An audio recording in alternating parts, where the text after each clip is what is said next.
Masters Universe Classics fans, let's talk about Queen Grayskull, also known as Veena Grayskull, the heroic guardian of power. Queen Grayskull is part of a mini-sub that came from the Matty Collector toy line of Masters Universe Classics. It was part of the 2000 series, so only a few characters were actually released from that sub. Real quickly, the bio on the back says, after the death of her husband, Grayskull's widow took up the lonely duty of guardian, residing in Grayskull's castle to watch over the secret orb she helped create containing the power of the universe. With the help of the elders and her apprentice, Sharella, she split Hero's sword in two, knowing that the united blade was the key to channeling the power once again.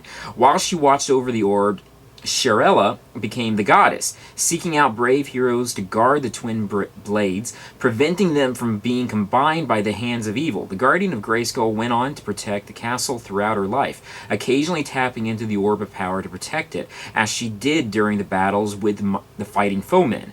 Shortly before her death, at an extremely old age, she located a new guardian to protect Castle Grayskull's secrets and passed on her role. Alrighty then, let's go and open this lady up. Here is Veena. This is without her wings and the weird scarf thingy that she has. Close up of her face, you can see that she's got a completely different kind of headdress. She still has to show her stomach and everything because, you know, He-Man Masters of the Universe, they have to show lots of skin, both men and women. The back, you can see she has two holes for the wings to go in. Her front piece here is somewhat soft, but it is a bit harder than her sash thingy she does behind her back. Her staff is really cool looking. In fact, I think it's cooler than the sorceress's staff that we know. It is somewhat bent at the bottom, like mini staffs that are made out of plastic. They always seem to kind of bend just a bit. You can always fix it, but still, it's something that's irritating. Oh my god, you can see her toes. That's very rare in the Masters Universe line. Usually, almost all the characters have some sort of boots or sandals covering that up. Her wings go in fairly simple. It's not too much effort to put them in there. It's kind of cool, too, that it's at the bottom of her body here rather than at the top. Close-up of the wings, you can see a lot of detail was put in for the feathers,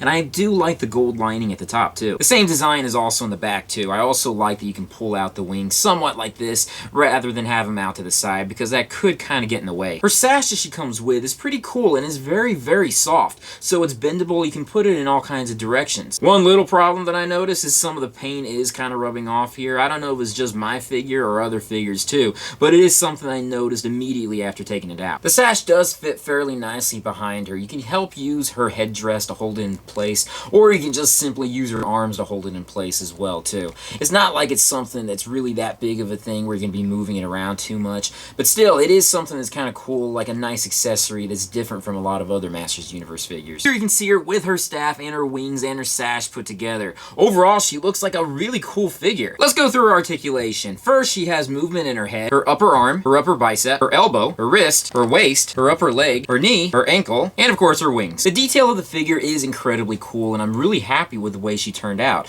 Other than the small paint problem here, I think she looks really cool. Here's a comparison of some of the other sorceresses that have come out from the Masters Universe Classics line. I custom made the pink one over here out of one of the white ones because we've had several pink versions of the sorcerers come out in the mini comics, and it was so easy to do. But anyways, in comparison, I have to say the detail in her is so incredibly awesome. I'm really happy with her. Finally, I just want to show Queen Grayskull with her husband, King Grayskull. This version of Grayskull was a San Diego Comic-Con exclusive. The classic sub version that came out, he has a different cape and other accessories and stuff like that. But anyways, Veena is cool. She is a great figure. I'm very happy with how she came out. I think that the Four Horsemen did a very good job with her, and if you have the means, I highly recommend picking her up. I don't think she's available. You only were able to get her if you had the 2000 series sub, so if you don't see her anywhere, most likely you'd have to go to eBay, maybe even Amazon. You may have to pay a little bit more, but I still think that she is a great figure to have.